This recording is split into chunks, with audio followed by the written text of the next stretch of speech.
Fridge के thermostat की setting से बिजली के बिल में खासी कमी कर सकते हैं। फ्रिज के थर्मोस्टेट में 0 से लेकर 7 तक पॉइंट्स होते हैं, जिसमें 0 सबसे कम और 7 सबसे ज़्यादा कूलिंग वाला नंबर है। कंपनी रेकमेंडेड सेटिंग में दर्जा हरारत के हिसाब से थर्मोस्टेट की सेटिंग होती है, लेकिन वो ज़रा मुख्तलिफ होती है। दूसरी तरफ टेक्निकल और इलेक्ट्रिकल माहिरीन के मुताबिक इसको एडजस्ट करने का तरीक़ाकार थोड़ा सा मुख्तलिफ है।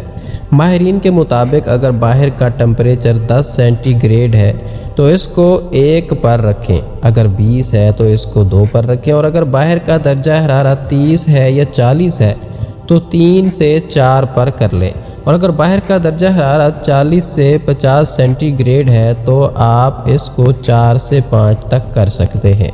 आम तौर पर गर्मी की शिद्दत के महीने के अलावा दर्जा हरारत 30 से 40 के अंदर रहता है, तो इसको देखते हुए आप थर्मोस्टेट को 3 से 4 के दरमियान ही रखें।